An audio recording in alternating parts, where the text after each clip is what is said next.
In a prestigious high school, Takane is the definition of perfection. She dominates in academics, outshines in sports, and even secured the position of student council president, an impressive feat considering she's only a freshman. She's admired by everyone, respected by teachers, and practically untouchable. To put it simply, Takane is a goddess among students, and Koshi is the complete opposite. He's just below average. His grades are a mess, his presence is barely acknowledged, and he's practically a background character in his own school life. Yet despite the overwhelming gap between them, Koshi can't help but admire Takane from afar. They've gone to the same school since childhood, and in all that time, she's always been leagues above him. Naturally, she's never had a reason to notice him. At least, that's what he thinks. As Koshi drags himself to his usual lunch spot, lost in self-deprecating thoughts, he fails to notice the way Takane's gaze lingers on him before she walks off in another direction. He has no idea that in the near future, their relationship will change forever. And it all starts with lunch. Koshi's usual hideout is a forgotten sports supply room, a place where no one bothers him. As he eats his lunch, he checks his phone to see today's agenda and immediately regrets it. Today is the day they will be receiving their math grades, and he's fully expecting another disaster. But just as he's about to wallow in despair, the door creaks open. Koshi tenses as he realizes someone other than him is here. Quickly, he ducks behind a stack of boxes, peering out cautiously. His breath catches when he sees Takane. Before he can even process why someone like her would be here, she casually begins to undress. Koshi spins around, pressing himself against the supplies. His mind races, willing himself not to peep at her to give her some privacy. But he finds his resolve breaking when he hears the soft rustle of fabric hitting the floor. Against his better judgment, his eyes betray him, and he sneaks a glance. As the lunch break ends, students shuffle back to class. Koshi takes his seat, still trying to process everything. The teacher starts handing back graded exams, and Koshi braces himself for the worst. But when he gets his test back, he is pleasantly surprised to see that he actually passed the exam. Then something even more shocking happens. When Takane gets her paper back, she doesn't get 100%. The class falls silent. Whispers ripple through the room. The Queen of Perfection got a 98. Koshi watches her closely, wondering what might have happened. But before he can react further, something strange happens. The air around him shifts. He then sees a strange butterfly fluttering to where a door appears out of nowhere, floating in space. Strange lines begin to move, rewinding. In an instant, Koshi is back to where he is about to receive his test score. Koshi walks up to receive his test paper, trying to convince himself that what he just experienced was nothing more than a strange dream. The idea of him passing on the first try is already unrealistic enough, so maybe he imagined the whole thing. Maybe it was stress, exhaustion, or just a weird case of déjà vu. But as his eyes scan the page, his stomach twists. The score in front of him is exactly the same as the one from his vision. When the teacher calls out Takane, Koshi looks up, remembering how she scored a 98. But this time, there's no reaction, no whispers, no murmurs of disbelief, because Takane has scored a perfect 100. At the end of class, Koshi realizes that every bizarre thing that happened today seems to revolve around one person, Takane. So he decides to confront her about her test score in the student council room. When he enters, he nervously mentions that he saw her score a 98. The moment he mentions it, the air in the room shifts. Her posture remains composed, but there's something different now. A coldness settles in her expression. Her presence, once inviting, now feels suffocating. His back hits the wall before he even realizes it, and Takane is standing too close. Takane tries to ponder when she put her guard down and concludes that Koshi must have seen her plot in the sports supply room. She backs Koshi into a wall as he tries to come up with excuses. Suddenly she smiles, telling him that nothing can be done at this point and they need to come up with a deal to keep her secret. Koshi's mind is filled with worry. He thinks that Takane might find a way to expel him. So when she hands him a cup of water, he accidentally drops it due to being so nervous. Luckily, Takane manages to prevent herself from getting wet. Koshi scrambles to wipe away the spilled water from the floor, and the moment she decides the time is right, she displays her ability. She then begins to undress, and Koshi is suddenly brought into the dark space where the butterfly appears. The strange door is back, and as the butterfly enters, he sees a room of clocks that suddenly begin to rewind. Then reality snaps back into place, and Takane is drenched. Koshi stares, his brain unable to process what just happened. Koshi barely has time to process everything that just happened before Takane begins explaining. With the same confidence she always carries, she reveals the name of her ability, Eternal V-Card Road. She states without hesitation that it allows her to rewind time whenever she removes her plot. Just moments ago, she had taken off her plot on purpose, ensuring she would get hit by the spilled water, improving her power before his very eyes. Her tone remains steady as she explains that whenever she activates her ability, the plot she removes ceases to exist. It's erased from reality itself, and the reason Koshi remembers is that he saw her plot back in the storage room. That alone makes him an exception. Koshi's mind spins, trying to keep up, but his focus keeps slipping. The sheer absurdity of what she's saying mixes with the overwhelming awkwardness of the situation, making it nearly impossible to process anything properly. His mind refuses to settle, and yet Takane carries on as if this is nothing out of the ordinary. She recounts the first time her ability manifested. It was during a sports festival in the 5th grade, a day when she was expected to win without question. But just before the race, the bento she ate had already gone bad, causing her stomach unbearable pain. She tried to push through it, but her body slowed against her will, and for the first time in her life, she failed to take first place. The frustration of losing, the humiliation of coming second, was too much to bear. And then, just when she thought the day couldn't get worse, she peed herself in front of everyone. Desperate to escape the shame, she rushed to change, slipping off her soaked plot without a second thought. And in that moment, the world shifted. Time reversed. Suddenly, she was holding the flag meant for first place. From that moment on, she understood. This ability existed to ensure she never lost. And now she knows he remembers things no one else can. Takane continues, seemingly unaware of his growing panic. She casually complains about the inconvenience of always having to carry spare plot, saying it's a hassle to constantly be prepared for emergencies. But now, she has a solution. Koshi, with his ability to remember events before the rewind, is the perfect candidate. He will become her closet. Koshi freezes. He feels that the offer is completely absurd since it sounds like she is making him her own servant. His mind screams that he needs to get out of here, but before he can take a step back, Takane moves first. She tells him that by becoming her closet, he will no longer be just another forgettable face. He will be someone special. He will matter. However, Koshi still refuses to cooperate and turns to leave. Koshi barely makes a step toward the door before Takane moves to block his path, and they end up falling to the floor. For a brief moment, he is frozen in shock, his mind scrambling to process what just happened. But she suddenly lets out a piercing scream. The sound echoes through the halls, loud enough to reach the ears of every student nearby. When the door bursts open, they are met with a scene that leaves little room for interpretation. Gasps and shouts fill the air as several students grab Koshi, yanking him away from Takane. The girls in the crowd immediately pull out their phones, calling the police. Realization crashes down on Koshi like a ton of bricks. He's being framed. His mind races, trying to find a way out, but everything is happening too fast. The crowd's judgment is swift, and before he knows it, officials are already arriving, ready to take him away.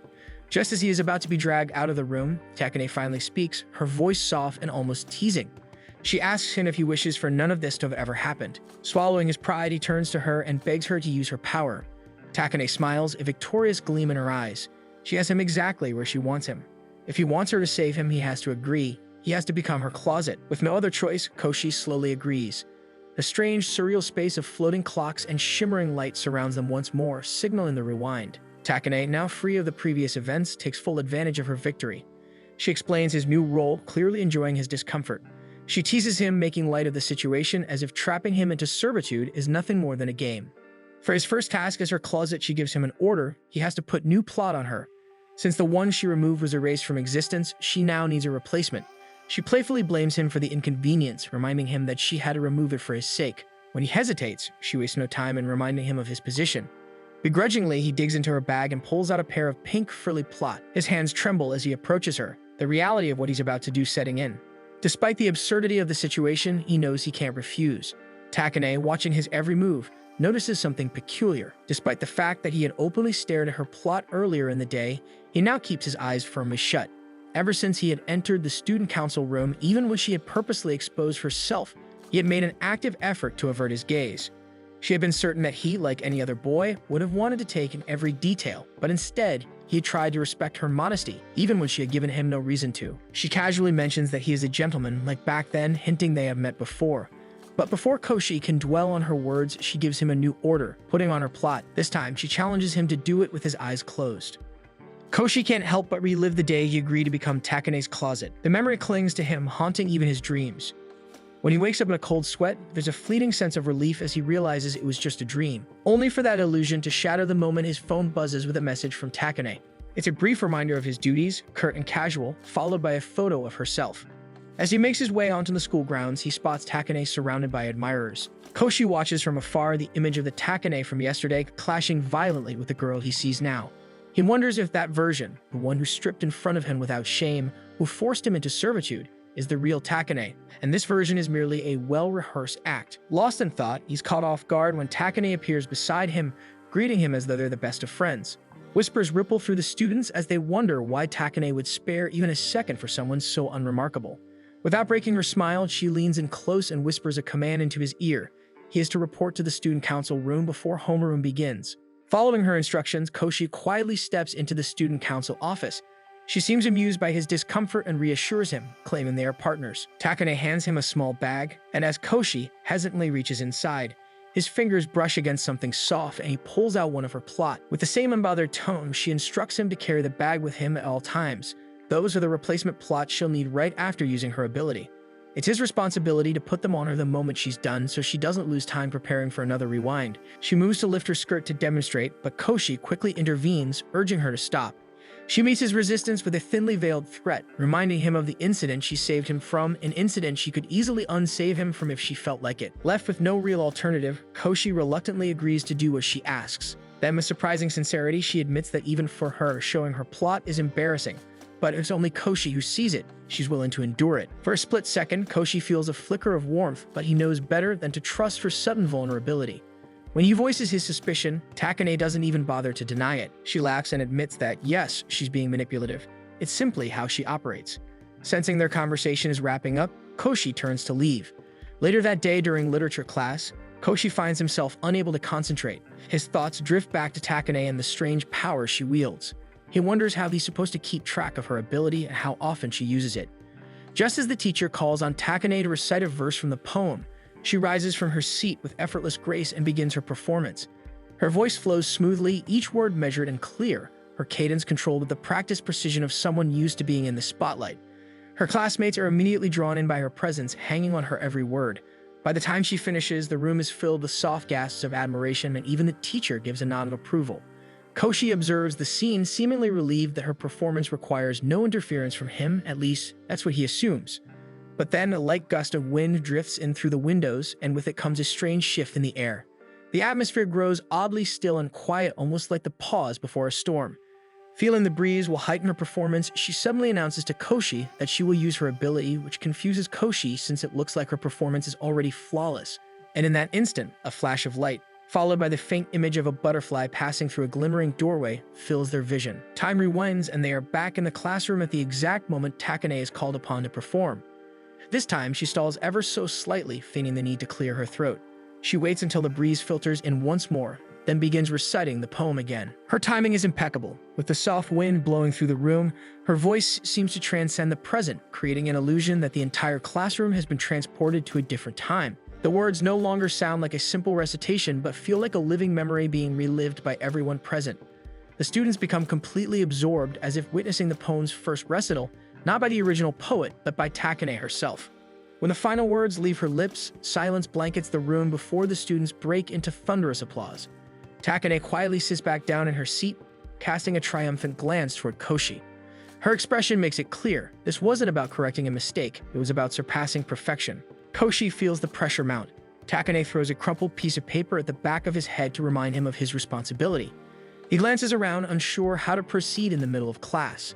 Deciding it is impossible, he decides to wait till it's their break to hand her some plot. Takane, sitting just a few feet behind, shifts in her chair so that her skirt hikes up ever so slightly, making it clear that she's applying pressure in her own silent way. Koshi watches her in horror, knowing that she's doing it on purpose to pressure him into putting her plot on as fast as he can. Takane, so as to give Koshi an excuse to bend down, points out that he dropped an eraser, despite his eraser being in his pencil case. Remembering the way Takane had easily manipulated the situation before and framed him when he failed to follow her orders, Koshi realizes he has no choice but to comply.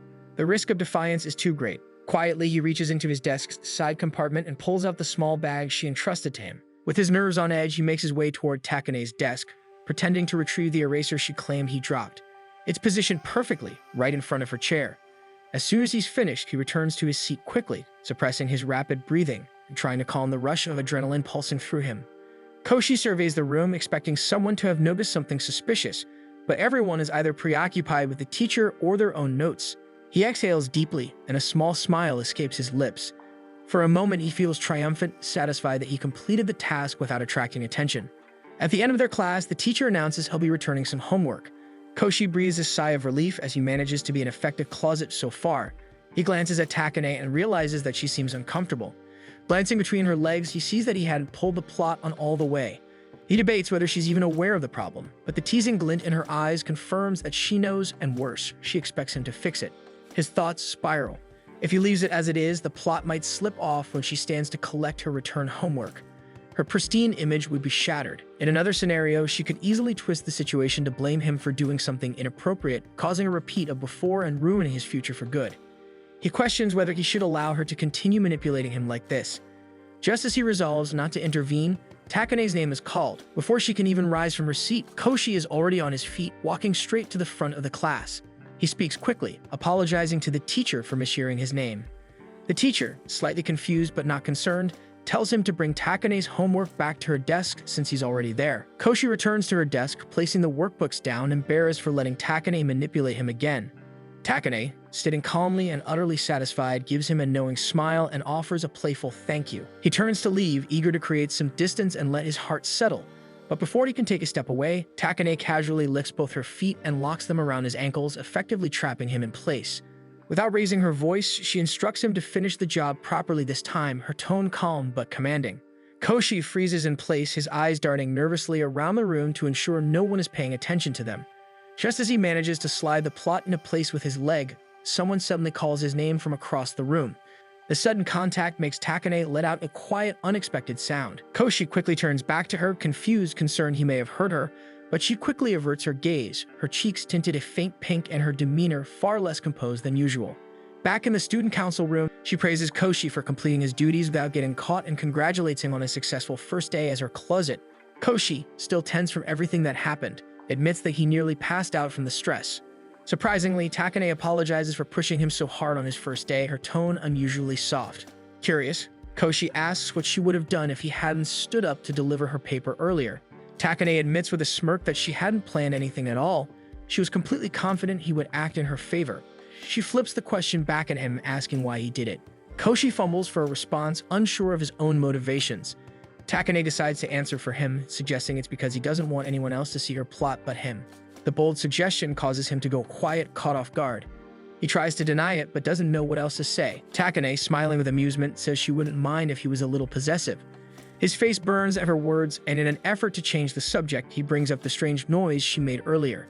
She immediately denies making any such sound, brushing it off with a suspiciously quick response. Later that night, Takane returns home and begins packing her bag for tomorrow.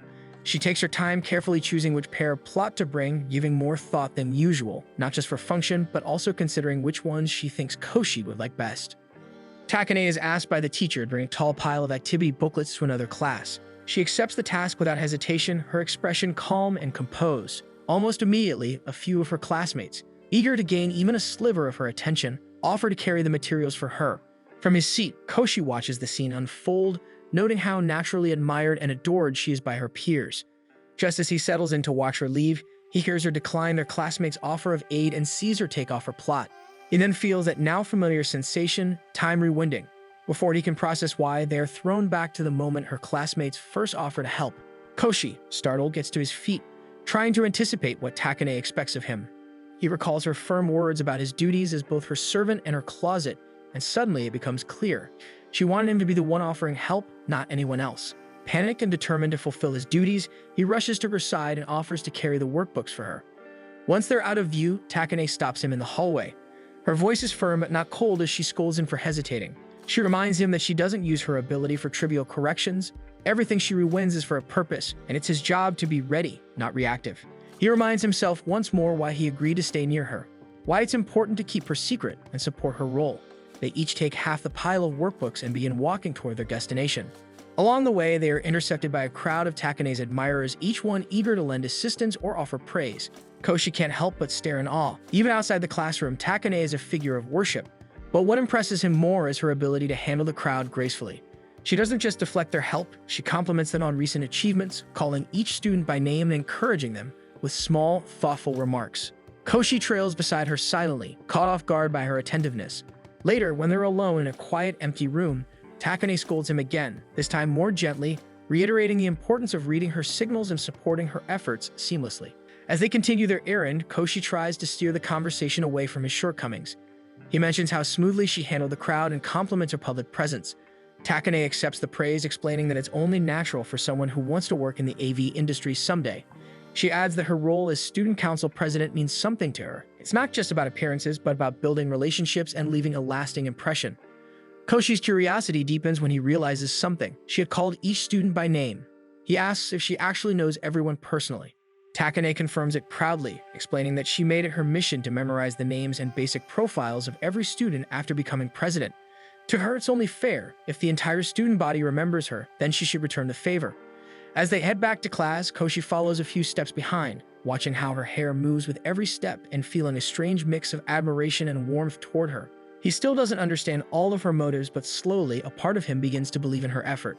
Takane then says that one of her best tricks is memorizing students' simplified profiles. Takane continues down the stairs and casually recites Koshi's entire student profile, listing off even the more embarrassing details without a second thought. She mentions his weak will, poor academic standing, and lack of friends. Koshi exclaims that her version of a simplified profile has way too much detail. His comment earns him a sharp look from Takane, as if accusing him of implying she put extra effort into memorizing his file. Realizing he may have crossed a line, Koshi apologizes quickly. Takane doesn't let it go so easily, using the moment to tease him, accusing him of being a pervert and suggesting he's more interested in her body than he admits. Koshi refuses to look at her and denies everything. Trying to escape the awkward conversation, he walks ahead of her down the stairs. Takane, not one to be ignored, kicks him just enough to make him stumble. As he lands on the stairs, she positions herself right in front of him, blocking his view and asking what he'd do if she actually let him look at her body. Koshi avoids answering, so Takane decides to push him even more by going directly on top of him and repeating her question. He begs her to stop messing with him, nearly slipping up with a more honest response. He manages to redirect his answer, saying he'd rather get to know her first before anything else. Takane laughs, amused by his attempt to be serious, and backs off, saying she was only joking. She then teases him again, hinting that his response might mean he's open to the idea of dating her. Koshi follows behind her, still overwhelmed and unsure of what just happened. As he tries to catch up, he trips again, this time hard enough to knock him out. When he comes to, Takane is hovering over him. They're now in the infirmary. She explains that the fall was worse than expected, and that she had to rewind time just a little to soften the blow, but it still landed them in the nurse's office. She then pulls him back to her, his head now resting on her lap, and while holding him there, casually continues their earlier conversation. She concludes that he's obviously serious about wanting to know her better. Koshi sits up in a panic, realizing it's already after class and that he's missed his remedial sessions, especially gym, which he had actually been trying to improve in. Stating how serious Koshi was about improving in the gym, Takane takes it upon herself to step in. Without warning, she volunteers to supervise the remedial class, catching everyone off guard. Her presence brings a new energy to this session, and the rest of the students immediately push themselves harder, eager to impress. Koshi, on the other hand, struggles. He's dead last, trailing behind everyone despite his efforts. Takane notices and calls him over. She moves directly in front of him, adjusting his posture and explaining how to run more efficiently. But Koshi can barely focus. Her body pressing close to his is too much of a distraction. Takane picks up on it and snaps him out of it, telling him to get his head in the game. Despite the help, Koshi still ends up last. Worse, he doesn't even make the time cut off. The others mock him without mercy. He's crushed. That's when Takane resets everything. Her voice calmly announces that they'll do it over until he gets it right. Suddenly, Koshi's back at the starting line. Everyone starts running again. Koshi turns toward Takane, unsure if he should perform his usual closet duties now, but she tells him to worry about it after he finishes the run. A few minutes into the run, Koshi already feels fatigue creeping in. His legs are burning and he's about to give up when Takane suddenly appears on a bicycle, riding beside them and cheering the class on. Her enthusiasm catches him off guard. She's really doing her best for him. He feels a pang of guilt. He wanted to succeed, and now she's here helping him try again. Then he sees Takane rising up on the pedals, her skirt fluttering dangerously in the wind. Koshi panics. If she keeps standing like that, the guys behind her are going to get a full view. Without thinking, he bolts forward when she passes him, pushing his exhausted body to run faster just to block anyone's view. The finish line comes up before he realizes it. He collapses after crossing it, chest heaving, completely spent. Takane walks up to his collapsed form and reminds him to do his job. Still catching his breath, Koshi helps her with her plot and blinks in disbelief when she tells him he was first. He hadn't even noticed. He was so focused on protecting Takane's modesty that he didn't realize he'd outrun everyone. He admits it feels good, even if he's still far from her level. Takane seems genuinely pleased with his progress and tells him it's time to go home. Later that evening, Koshi gets home and realizes he still has Takane's plot bag. He thinks about giving it back tomorrow. He idly wonders what kind of plots Takane owns and tries to sneak a peek, but suddenly his phone rings. Takane's on the other end and she casually asks about the bag, adding that without her workout plot, she can't go running like she planned. Koshi immediately senses that she's asking him to bring it over, so he decides to do so since her home is nearby. Before he leaves his home, he suddenly thinks that this might be all a test if he knows how to act like a proper closet. He reminds himself that he's supposed to act as a closet, a role meant strictly for school-related situations. Anything beyond that feels like crossing a line. After all, Takane doesn't need a closet at home, and certainly not an errand boy. But then his phone lights up indicating he received a message. Takane has sent him a string of images, suggestive ones. Each photo is paired with a teasing message about how much she needs that specific plot, complaining that the others just don't perform as well. She insists she can't focus without it and continues to press the idea that Koshi, as her closet, should already be on his way. Then another image arrives, Takane clearly already outside. Koshi takes a better look and realizes she is without her plot. Koshi's heart sinks. He imagines the worst, some stranger catching a glimpse, or worse, trying to take advantage of her. But he immediately stops himself. Takane is not helpless. If anything, she's stronger, smarter, and more capable than most people. She could defend herself better than he could. However, a sudden urge to protect her drives him to leave his house and bolt towards the park. When he arrives at the park, slightly out of breath, he finds her calmly seated on a bench. She looks up at him and doesn't miss a beat, scolding him for being late. She then softens, thanking him for following through. She points out that he's now acting like her closet even outside of school, a detail that she seems oddly pleased about. Takane teases him about his thoughts, clearly enjoying the idea that he was imagining all kinds of things. Koshi insists he wasn't. He only came because he was genuinely worried something might happen to her, and he felt responsible. Takane goes quiet for a moment and turns her back to him, her cheeks flushing. Koshi thinks he might upset her, but before he can say anything, she turns around with a small, honest smile, one that's completely different from her usual smug expressions. She thanks him sincerely and Koshi freezes. For a second, it feels like the world slows down. But just as quickly, she shifts the energy again, telling him he should feel honored to see this side of her. Koshi doesn't know how to respond. Deep down, he wonders if the only reason he's special is because he remembers her ability. Despite the possibility, he finds himself wanting to stay in his current role. Before he can sink deeper into that thought, Takane snaps him out of it by asking if it's okay for him to keep worrying about her. Then she reaches out for her bag. When he hands it over, she notices how warm it is. Koshi had been clutching it the entire way here. With a sly grin, she throws in one more tease, accusing him of doing something inappropriate with it. Koshi turns red, stammering in denial. She just laughs, clearly satisfied with his reaction, and continues her walk home with Koshi following her, hoping to clear his name. Swim class begins with a splash of excitement. Takane easily defeats a member of the school's swim team, someone who has been rigorously training since joining. Her victory is so clean and confident that the whole class erupts in awe, unable to believe how effortlessly she glides past her opponent. Yet despite the cheers, Takane doesn't look the least bit satisfied. Without warning, she announces a redo, and before Koshi can even question her decision, the familiar sensation of time rewinding hits him like a wave. When the moment resets, they're back at the start of the race, and this time, Takane chooses to swim using the backstroke. Koshi watches quietly, noticing the change in her movement and inevitably her form.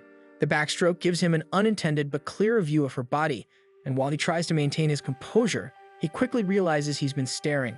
Embarrassed, he turns away, his heart thudding with anxiety as he glances around to make sure no one caught him ogling. Once again, Takane finishes in first place. She exits the pool with grace and approaches Koshi directly, already reading his expression.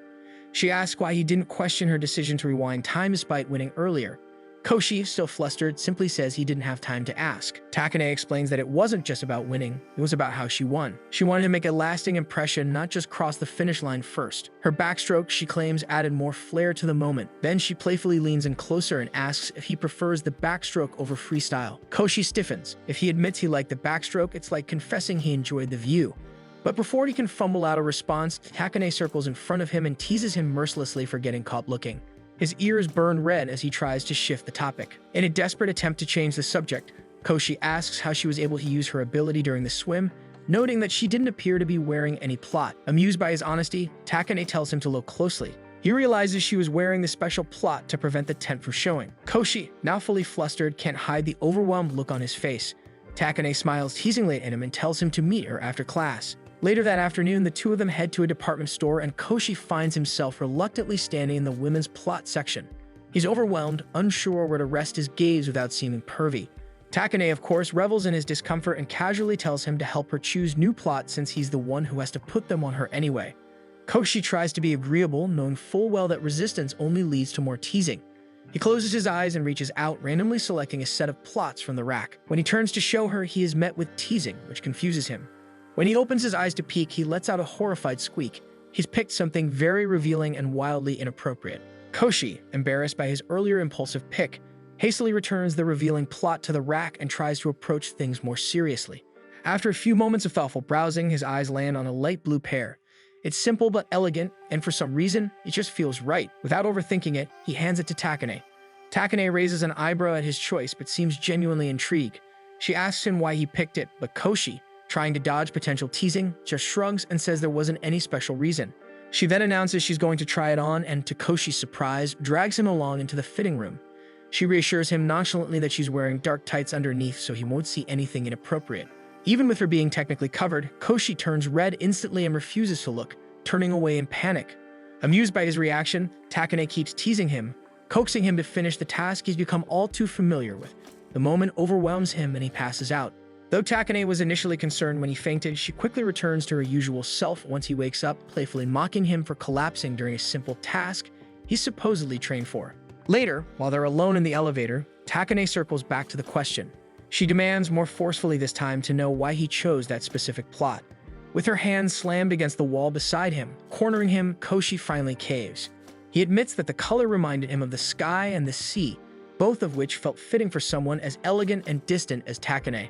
But as soon as the words leave his mouth, he realizes how silly and childish it sounds. Takane doesn't say anything immediately. The elevator doors open and she walks out without reacting, leaving Koshi frozen in uncertainty.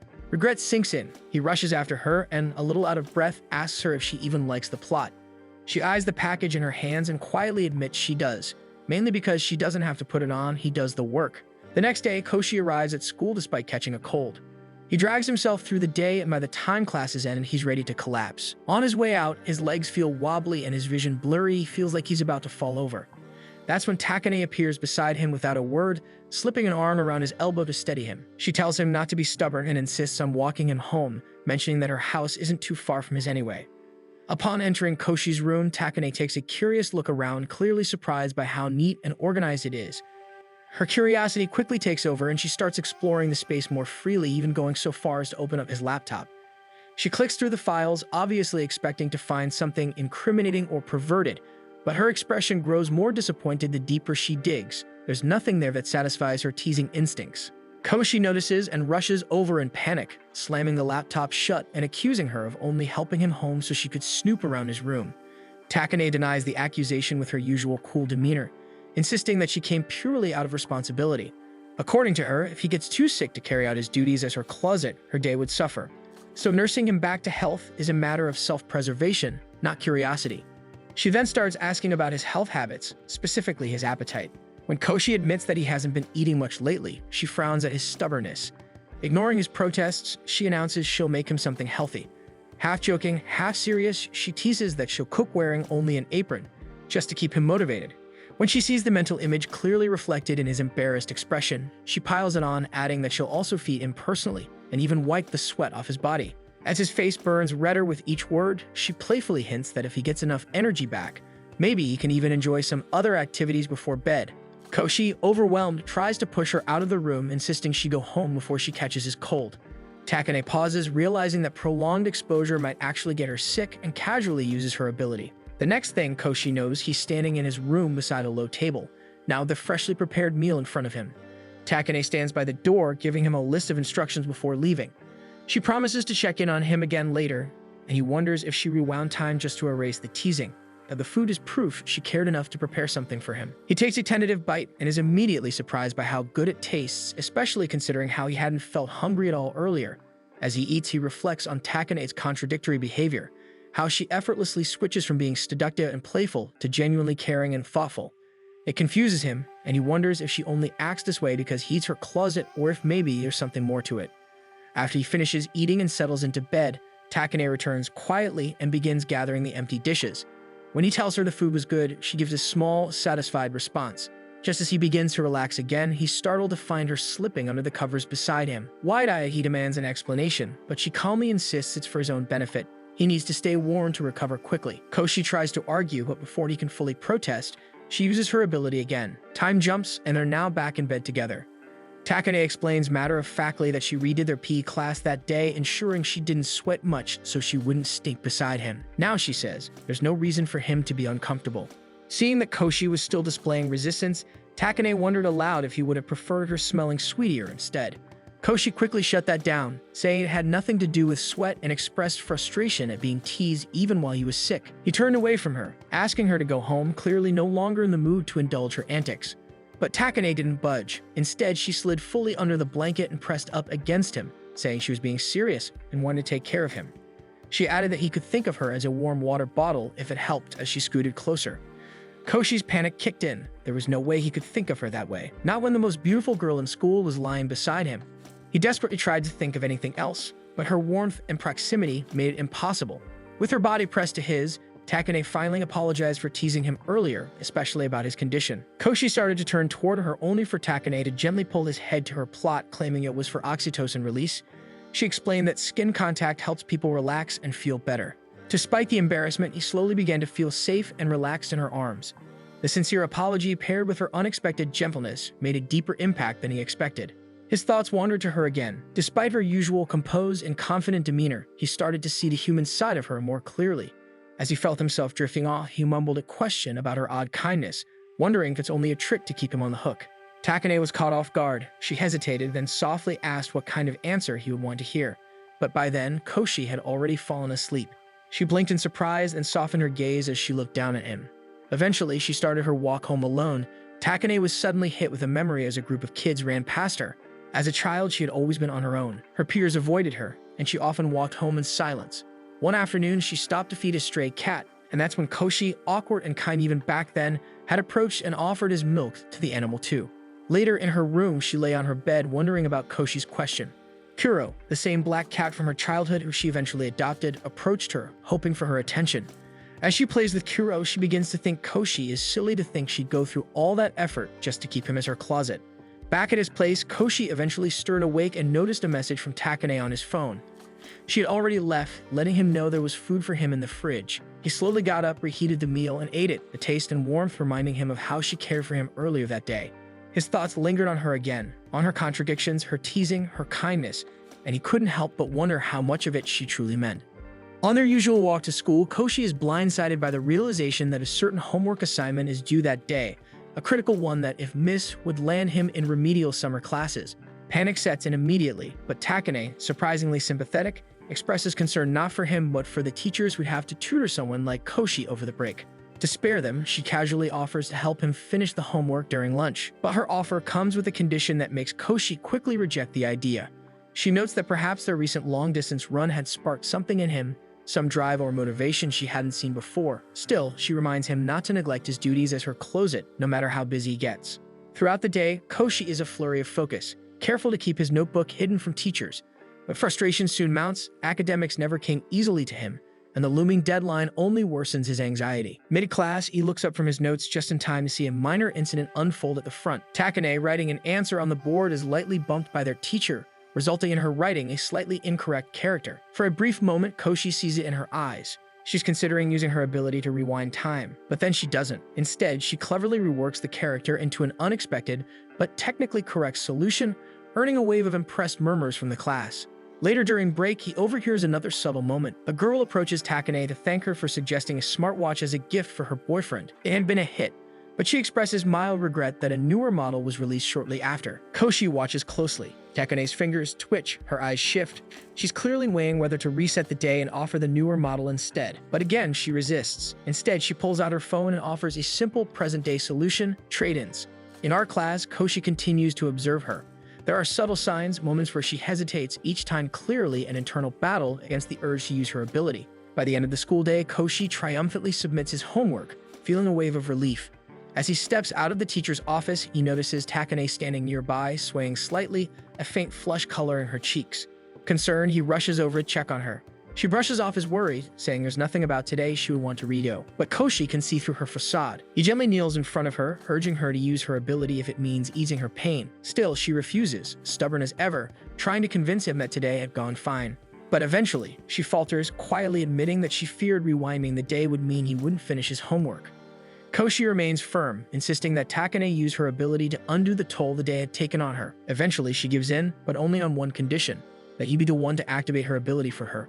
Still, she makes one last attempt to dissuade him, reminding him that if she resets time, he'll need to redo all his homework. Koshi responds with more confidence than usual, telling her it's fine. He now knows most of the answers and can complete it faster the second time. What matters more is that she feels better. Takane stares at him for a moment, then nods, allowing him to activate her power. Though slightly nervous, Koshi closes his eyes and activates her ability. The familiar, disorienting sensation of time rewinding washes over both of them. But when it stops, Koshi looks around and realizes nothing major has changed. It's still the end of the school day. Confused, he asks Takane why they didn't go back further. She calmly explains that she only rewound time by a few minutes to just before he found her exhausted. Rewinding any more would have forced him to redo everything, and she didn't want to erase the effort he put into completing his work. She admits she'd rather handle things differently next time and offers to tutor him through his summer assignments so they won't end up in the same situation again. True to her word, during the summer break, Takane spends several days tutoring Koshi at her house. On one such day, despite having just been taught, Koshi repeatedly gets the answers wrong. Takane, clearly frustrated, sighs and uses her ability to rewind the session, allowing him to redo the worksheet. She casually complains about her mom being away, noting that if her mother were home, she would have made sure things were more accommodating for guests. That's when it hits Koshi. They're completely alone in her house. The realization flusters him, being in such close proximity to someone like Takane, who's beautiful and unpredictable, makes him self-conscious. He tries to focus on the worksheet, but is immediately startled when Takane appears behind him, scolding him for making another mistake. Before he can react, she rewinds time again, telling him to start over. By the time the sun starts to dip below the horizon, Takane checks his progress. Seeing that he's only halfway done, she playfully accuses him of dragging things out on purpose so he can spend more time with her. Koshi fumbles to deny it, clearly flustered, but she nonchalantly mentions that he's not actually alone with her in the house. There's a third resident, her cat. Koshi expresses interest in seeing her cat, but informs her that he can't own one himself due to his mom's allergy. He politely asks to meet her cat anyway, hoping it might serve as a break from their intense study session. Initially, she refuses, warning that he'll just get distracted again. Koshi tries to bargain, saying that seeing the cat would motivate him to work faster. With a reluctant sigh, she stands up from her bed to go retrieve her pet, muttering something softly as she exits, something Koshi doesn't quite catch. To his surprise, when she returns, she's not holding a cat. Instead, she's wearing cat ears and a collar herself. She nonchalantly informs him that her real cat is currently playing outside, so she'll have the cat in the meantime to help motivate him. Without missing a beat, she gets into character, lounging and stretching like a lazy feline, her expression distant and playful. Koshi, completely flustered, tries his hardest not to look at her so he can concentrate on the worksheet in front of him. But Takane, amused by his resistance, starts crawling closer, purring and nuzzling up to him just enough to draw out a reaction. Eventually, Koshi can't take it anymore and pleads with her to stop. She notices the redness creeping up his neck and to the tips of his ears, and satisfied with the effect she's had, agrees to ease off. Though she admits she's enjoying the role too much to stop entirely just yet. With a teasing grin, she stretches her arms and then sprawls across his lap like a lounging cat, clearly having fun at his expense. Despite the distractions, Koshi finally manages to complete the homework by nightfall. As she walks him to the door, Takane complains that they only managed to get through one worksheet after spending the entire day together. Still, Koshi is genuinely grateful for her help and thanks her sincerely. But as he opens the door to leave, they're both greeted by the sound and sight of heavy rain. Takane quickly tells him to stay over, noting that the weather report predicted rain through the night. Koshi tries to be polite and offers to sleep in the hallway, but Takane tells him there's a spare room. She casually adds that she'll warm up some food for him and even jokes about helping him bathe. Just then, the sound from another room alerts them. Takane's real cat has returned. She offers to go get him so Koshi can finally meet him. When she comes back holding a sleek black cat, she introduces the feline as Kuro. Koshi's eyes light up at the sight, and Takane watches him expectantly, hoping for a sign of recognition. But Koshi simply marvels at how adorable and well-groomed the cat is, praising its shiny fur. As Takane stands there frozen in disappointment, the room is plunged into darkness due to the rain. Takane quickly regains her composure after the lights go out, brushing off the momentary shock and declaring that the power will probably return soon. She suggests they make the most of the situation. She then sits back down on her bed and orders Koshi to entertain her with a story. Takane is disappointed by his hesitation and narrows her request. She wants a story from their elementary school days, admitting that despite being classmates since childhood, she doesn't remember much about him. Trying to guide him closer to a specific memory, Takane brings up the topic of what he used to do after school, clearly hoping he'll recall a certain rainy afternoon and a small black cat. But Koshi simply smiles and begins reminiscing about going to friends' houses and playing monster hunting games. This visibly irritates Takane, so she urges him to try harder to dig deeper into his heart for more meaningful memories. But Koshi only shrugs, reaffirming that those afternoons spent with friends were his fondest times. Letting out an annoyed sigh, Takane stands and grabs a water bottle. Instead of offering it to him right away, she takes large gulps from it, deliberately letting droplets spill down the bottle and onto the floor. She finishes the bottle with a dramatic breath and points toward the small puddle on the floor with her toes, telling him he's free to help himself if he's thirsty. Koshi stares at her, baffled by the passive-aggressive gesture, unsure why she's so frustrated. Returning to her bed, Takane reclines and demands another story. When Koshi begins recounting the time he earned a ridiculous nickname in 4th grade, she immediately cuts him off. Under pressure and now thoroughly confused, Koshi's thoughts begin to spiral. He realizes she's not giving him any real time to gather his thoughts, and with a polite tone, he asks if he can use the shower, anything to get a break. Takane nods and walks off to prepare it for him, giving him a short moment of peace. While she's away, Koshi gently strokes Kuro's fur, enjoying the rare calm. But the moment is short-lived. Takane soon returns, casually announcing that she ended up using the last of the towels and supplies herself. Hours pass, and Koshi still struggles to think of a story that will satisfy her. He glances over and finds that Takane has dozed off, waiting for him. Kuro, now curled up on his lap, snoozes peacefully, and something about the scene nudges a distant memory loose. Softly, Koshi begins speaking to no one in particular, describing a rainy afternoon from his childhood where he had shared a quiet moment with a girl while they both fed a stray black cat. Takane stirs at the sound of his voice and quietly smiles as she sits up. At last, he remembered, but not entirely. He speaks fondly of the girl and the cat, but doesn't seem to connect the memory to the present. Facing away from him, Takane asks why he doesn't consider that day to be one of his fondest. Koshi admits that the girl had once confessed her feelings, but he had been too stunned to respond. After that day, both she and the cat vanished from his life. He had gone back to their meeting place, but it was always empty. Takane turns to face him, curiosity and anticipation in her eyes. She asks him what he would do if he ever met that girl again. Koshi looks at her directly, and for a moment, there's hope in her eyes, until he asks her if she has a clue about who the girl is. Takane masks her disappointment and decides not to correct him. Even if he hasn't put the pieces together, the memory is still alive in him, and that's enough for now. Suddenly, a loud clap of thunder shakes the room. Takane flinches, trying to cover her reaction with a mocking comment, accusing Koshi of being the one scared. But another flash of lightning and a louder rumble makes her jump again, and this time she instinctively throws her arms around him. Koshi falls but otherwise remains frozen as Takane clings to him. In that moment, it becomes clear to him, Takane had been prolonging the evening not out of obligation or mischief, but because she hadn't wanted to face the storm alone. Embarrassed but comforted, she buries her face into his shoulder and tells him to forget it anyway. Takane, still clutching him as another wave of thunder rolls in, allows herself a small, hidden smile.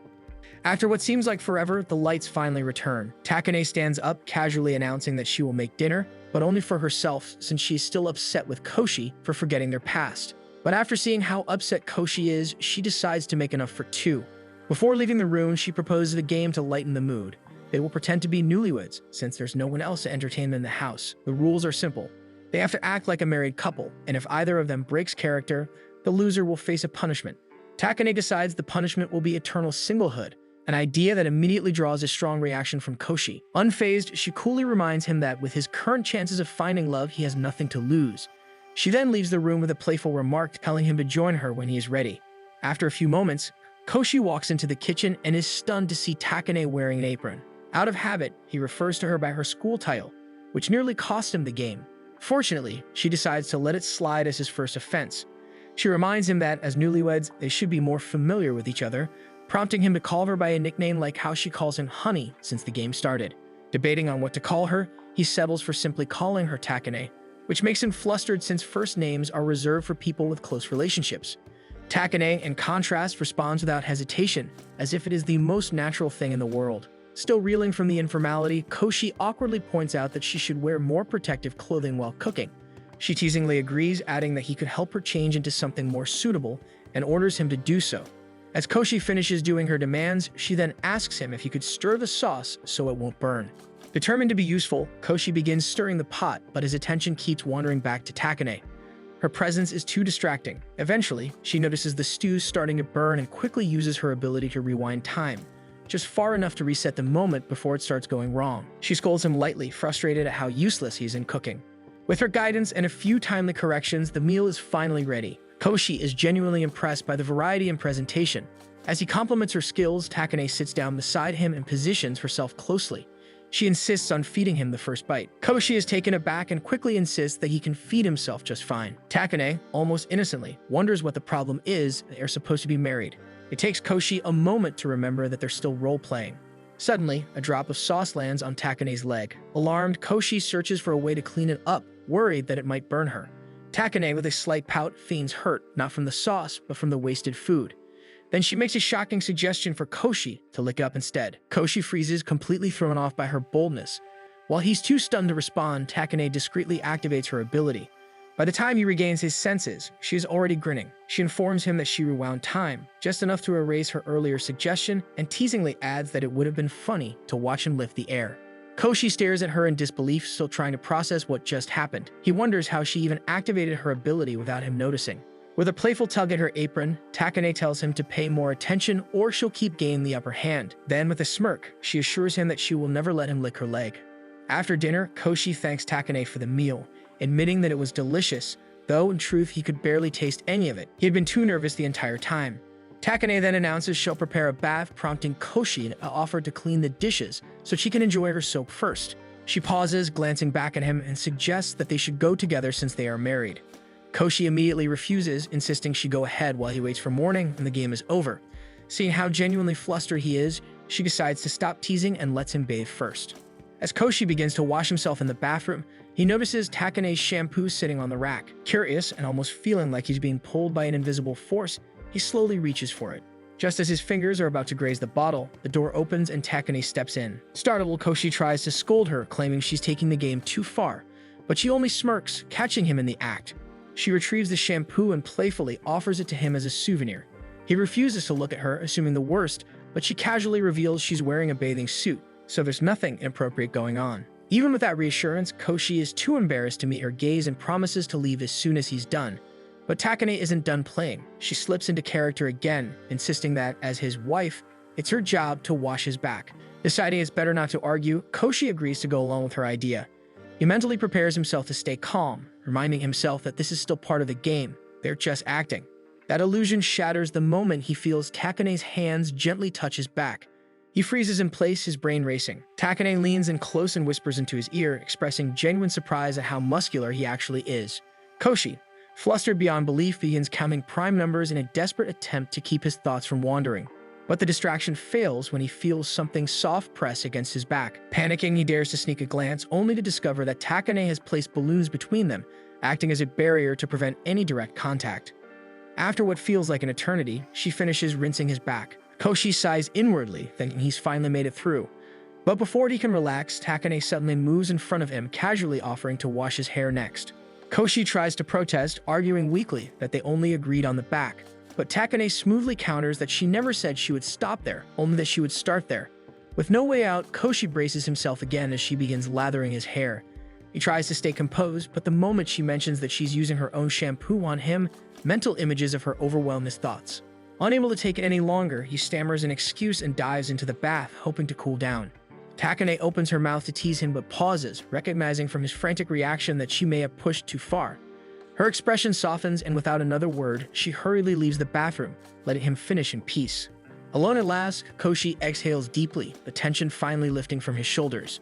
Later that night, lying awake in the guest room, he wonders why Takane always takes things to such extremes. Just then, he hears her voice from the hallway, reminding him to set his alarm since she's heading to bed too. Without warning, she walks in and climbs on top of him, declaring that as a higher being, she's more important than he is. Koshi looks up at her, and in that moment, it becomes clear. This whole game had just been her way of covering up her fear of the thunderstorm. As he stares at Takane looming above him, he knows the truth. There's no game he can ever win when it's against her. Days later, the two of them go on patrol at their town's summer fireworks festival. When Koshi arrives, Takane is already waiting, dressed in an elegant yukata.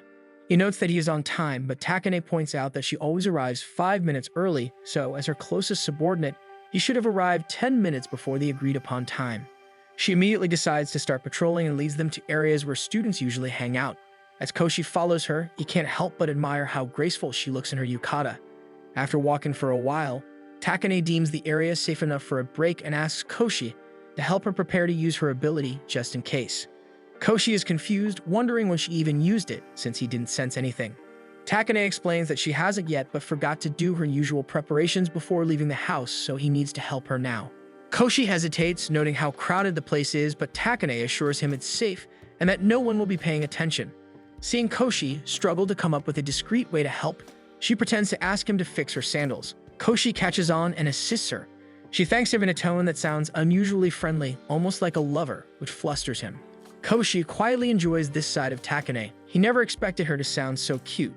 Then Takane announces that it's nearly time for the fireworks and suggests they find a spot to watch. On the way, Koshi overhears murmurs from festival goers who assume he and Takane are a couple. The idea embarrasses him. In his mind, he's sure Takane would be less than thrilled to hear people mistaking them for lovers. He briefly imagines what being in an actual relationship with her would be like. He figures she'd still take the lead and treat him like a servant. As they pass by a couple nearby, Koshi hears the girl inviting her boyfriend to hang out more after the fireworks. It makes him wonder how such a scene would play out if it were him and Takane. His thoughts are interrupted when Takane suddenly calls his name. She determines there are no troublemakers in the area and activates her ability to rewind time, giving herself more time to check other spots before the fireworks begin. Koshi finds himself at the start of their patrol again, only this time Takane leads him somewhere else. They arrive in a place crowded with adult couples, and Koshi sees one pair sharing a kiss out in the open. Beside him, Takane asks for a drink, wanting a short break. Koshi backs away slightly, thinking she must have seen the same couple and fearing she might tease him again. He nervously pulls out a bottle of tea, briefly imagining a romantic scenario where they share a drink. Takane calls his name again, wondering why he's taking so long. When he hands her the bottle, she declines and instead asks for his help with her ability again. This same pattern repeats throughout the evening. After every patrol round, Takane rewinds time and takes them to a different area. Each time, Koshi notices her mood becoming increasingly subdued. Eventually, they end up in a quiet spot with no one else around. Koshi begins to wonder if he's the reason for Takane's change in demeanor. He reflects on her actions and starts to notice a pattern. Her mood shifts always happen after a break, right before she uses her ability again. A thought crosses his mind that Takane is trying to confess something to him, waiting for the perfect timing and setting, and the constant resets are her way of chasing that perfect moment. He quickly brushes off the idea, assuming he's just overthinking again. He knows she'll scold him if she catches him zoning out. Suddenly, the fireworks begin. Takane asks what he thinks of the view. Koshi responds that it's beautiful, stumbling over his words. Takane chuckles lightly at his flustered tone. As the fireworks light up the night sky, Koshi turns to her stunned. At that moment, both she and the fireworks are a breathtaking sight to behold. When the show ends, Takane calmly suggests they head home. One summer evening, Takane calls Koshi and invites him to visit Ogaku campus, which is holding an open campus tour for prospective students. Even though entrance exams are still a year away, Takane wants to explore whether Ogaku would be a good fit for her. Koshi agrees to come along, though he feels insecure, thinking he doesn't stand a chance of getting into such a prestigious university alongside her. When Takane casually asks about his future plans, Koshi struggles to answer. He hasn't really thought about what he wants to do after high school. Before he can come up with a response, Takane interrupts, reminding him that as her closet, it's his duty to follow her. The comment makes Koshi panic. If he really has to follow her, that would mean either enrolling in the same university or becoming a NEET. Takane shrugs, saying he can choose either path as long as he can keep being her closet. What he does with the rest of his life doesn't concern her. Later, she video calls him, excited to show off some newly purchased clothes. Koshi flusters at the sight, a wave of embarrassment washing over him. Takane explains that she bought the outfit online because the last time she tried purchasing something similar in a store, the cashier seemed too embarrassed to even look her in the eye. She then pins the blame on Koshi for her curiosity about this particular clothing style. After all, it was his suggestion during one of their earlier shopping trips. She pans the camera to give him a full-body view and teases him not to hit the end call button by accident. Takane then tries to tempt him further, suggesting he attend the same university so he can see her in nice outfits every day. She even mentions an interesting club at Ogaku that embraces the style of clothing she's wearing now. Koshi, now red-faced, pleads with her to stop joking and begs her never to actually join such a club, even if she's only using it to tease him. Amused by Koshi's protectiveness, Takane seems to find a new strategy to convince him. She sets her phone down, adjusts the angle, and speaks directly to the camera, giving Koshi a full and clear view of her. She tells him that he should enter the same university so he can serve as both her closet and bodyguard, promising to reward him for fulfilling his duties. Koshi feels completely cornered. He knows Takane is well aware of his academic standings and is purposely pushing him. Just then, her cat Kuro bats at the phone, accidentally turning the camera to show a flustered and embarrassed Takane, a rare sight. She quickly ends the call and sends Koshi a message, saying he can consider that rare glimpse his initial payment. In exchange, she expects him to pass the entrance exam and fulfill his part of the deal. The weekend finally arrives, and Koshi makes sure to reach Ogaku before Takane, hoping this effort will make up for everything and keep her from being upset with him. A few moments later, Takane arrives, capturing the attention of nearly everyone nearby. Heads turn in her direction, captivated by her poise and beauty. She suggests that they explore the campus before the orientation begins. As they walk, Koshi follows a few steps behind and can't help but notice how many people, especially guys, stop and stare as she passes by. Watching her move so naturally through the elegant halls and open courtyards, Koshi can't help but feel that Takane truly belongs in a place like this. With her grace, presence, and confidence, she fits seamlessly into such a prestigious university. Takane easily notices how distracted Koshi is and calls him out, telling him to focus on the campus itself instead of constantly staring at her. She adds that while the campus is indeed impressive, the quality of her student life might actually depend on him. The comment catches Koshi off guard. Before he can ask what she means, Takane elaborates by painting a scenario where he doesn't follow her to university. Without him by her side to fulfill his duties as her closet and bodyguard, things could spiral into chaos. Tired of her antics, Koshi weakly counters that it shouldn't be a problem after all. She can just use her ability to undo anything that goes wrong. Takane shoots him a bored look, disappointed that he isn't taking the bait and playing along with her teasing. With a sigh, she drops the joke and returns to the question she had asked a few nights ago about his plans for the future. Caught off guard by the sincerity in her tone, Koshi admits that he's planning to work right after graduation. With his younger sister entering high school next year and his family already financially strained, he feels it's only right to support them rather than add to their burdens. Takane is momentarily taken aback by his answer. His sense of responsibility touches her more than she lets on. After a pause, she decides that it would be best for Koshi to take on a part-time job instead, something flexible enough so he can still serve as her closet. Without waiting for his reaction, she turns and continues walking toward the auditorium, noting that the orientation is about to begin. As they make their way across campus, Takane spaces out slightly, failing to hear Koshi call out to her. She eventually snaps out of her thoughts and they enter the auditorium together. During the orientation, she wastes no time raising her hand to ask whether the institution offers any benefits for students who graduate at the top of their class. Her boldness surprises everyone, especially since she isn't even enrolled yet. The staff member explains that while nothing is guaranteed, some professors do write job recommendations for students who show excellence in specific fields.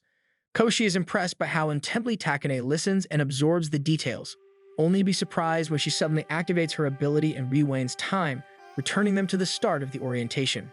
She repeats the same question, getting the same answer. Confused, Koshi asks what changed. Takane casually replies that she just wanted clarity. She had used the word institution instead of university the first time, and that had bothered her. As she sits back down, she subtly motions to her skirt and reminds Koshi of his role. Embarrassed but obedient, Koshi crouches down to help, keeping his eyes closed out of respect. Unfortunately, he does it wrong and Takane calmly explains what he needs to fix. Her small movements make it hard for him to do the task properly. After the orientation and the rest of the campus tour, the two of them begin heading toward the exit. Takane seems satisfied with how the day turned out, but Koshi can't help but bring up her earlier decision to rewind time just to rephrase a single word. Takane, in typical fashion, explains that perfection is essential, especially if one wants to become a god. Koshi gives her a look of exasperation, fully aware that there's no arguing with her once she gets like this. In a quiet voice, Takane continues that she simply wants to make the most out of their time together, especially if Koshi ultimately decides to get a job to support his family. Her words catch Koshi off guard. He had assumed that regardless of the path he chose, he'd still be required to serve her. His assumption irritates Takane slightly. With a sharp look, she tells him she was obviously joking. She's not going to force him to follow her if he has different plans. Still, she warns him not to get ahead of himself. He's not free just yet. They still have nearly a whole year left together, and she fully intends to make him serve her to the fullest until then. With that, she turns and starts walking toward the exit, her pace steady and composed. Koshi watches her retreating figure and finds himself thinking back on the past few months of serving as her closet. He knows their arrangement was never meant to be permanent. He should be relieved that there's a clear endpoint to his servitude. And yet, there's a strange pang of sadness in his chest, a lingering ache from hearing her casually acknowledge that their relationship would end once their paths diverge. The following day, despite it being summer break, all students are summoned to school for a special announcement. Koshi, still haunted by Takane's words and her expression during the campus tour, finds himself running on little sleep. His thoughts are interrupted by a commotion behind him. He turns to see Takane walking up the street towards school, catching the attention of several men who can't help but admire her beauty. He greets her with a tired good morning and briefly notices that she looks somewhat gloomy. But just as quickly, Takane shifts back to her usual self, cheerful, smug, and composed. Koshi wonders if he had just imagined her momentary vulnerability. As they walk, he begins to notice the odd looks Takane is receiving from others. When he glances over, he realizes that her outfit isn't properly worn. Flustered, he hurries to block the view of passersby and quietly informs her of the issue. Takane eventually catches her reflection in a glass window. Without a hint of embarrassment, she nonchalantly remarks that it's a new eco-friendly look that reduces CO2 emissions. Still, she adjusts her uniform back to normal and walks on ahead. Koshi is left staring after her, stunned. He knows Takane can be confident and eccentric, but this felt strange even for her. Pushing his doubts aside, he follows her only to notice more odd behavior. She's missing one of her socks and appears to be fumbling with her train pass. Concern creeps in, but he boards the train with her anyway. The carriage is unusually full for a summer day. Takane, unfazed, explains that students aren't the only ones using public transport. Commuters and working adults rely on it every day. As Takane scolds Koshi for not understanding how the workforce operates, he silently makes a vow to himself. If she's having an off day, then he'll be the one to catch every misstep before anyone else can. He'll make sure no one notices anything unusual about her. His resolve is immediately tested when he notices something odd about her school blouse. For a moment, he wonders if she's doing it on purpose. Caught staring, Koshi is quickly teased by Takane. However, even she eventually seems to notice something is off. She casually explains that the blouse is from her freshman year and that she wore it today only because all her other uniforms are still in the laundry. As she shifts her position, she boldly shows off the blouse, not realizing that part of it has snagged on the train door. A sudden jolt of the train rips it open. Acting fast, Koshi moves to shield her from view, apologizing for overstepping. But Takane doesn't say a word. She simply activates her ability. Koshi blinks and finds himself back in his room. It's 7 a.m., meaning Takane has rewound time back to the start of the day. This time, she carries herself perfectly. There are no wardrobe mishaps, no strange behavior, just her usual confident self. No one notices a thing, but Koshi, now aware of what happened, can't ignore what he saw earlier. The expressions she tried to hide weren't imagined. They were real. He begins to wonder if she's feeling sad, maybe even hurt that their time together is limited. Even if she's trying to play it cool, it's clear they've grown used to each other. The idea of walking different paths is something neither of them seems ready for. Koshi is no exception. The thought of separating from her leaves a knot in his chest, so he decides to make sure they have more time with each other. As he stands in front of the cram school entrance, he doubts whether all the extra hours of studying will be enough to get into the same university as Takane.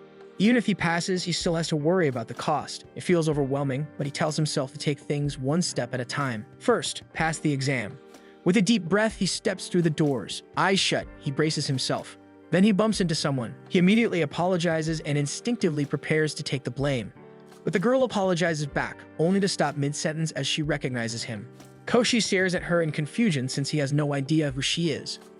After reintroducing herself, Ellie waits while Koshi heads into the cram school building to finish signing up for the extra summer classes. Once he's done, he meets her outside and they both take a walk. They quickly fall into a natural rhythm, chatting about their lives. Their conversation turns nostalgic as they reminisce about their childhood, recalling the days they spent as close friends throughout grade school. Koshi finds himself surprised by how confident and mature Ellie now seems. Noticing his surprise, Ellie grins and reveals that she's now working as an amateur model. Koshi can't help but be impressed, and Ellie, seemingly happy with the reaction, suggests they continue catching up somewhere more meaningful. She takes him to the playground they used to frequent as kids. As they arrive, Ellie fondly describes it as the perfect place to talk about life and get a little sentimental. Without hesitation, she races over to the slides, laughing as she runs toward the structure. Koshi watches her for a moment before his eyes are drawn to a nearby stairway.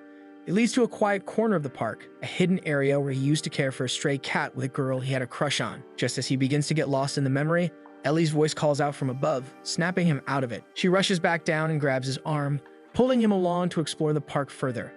They stop near a faucet and remember how they used to refill their water balloons there and play with other kids. Excited by the memory, Ellie suddenly challenges Koshi to a match where the loser has to buy the winner ice cream. Koshi hesitates, pointing out they don't have any balloons.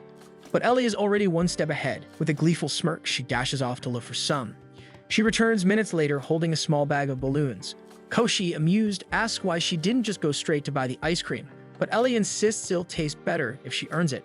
As Ellie begins filling up the balloons, she quickly explains the rules. They each get 3 balloons, and the first to get directly hit loses.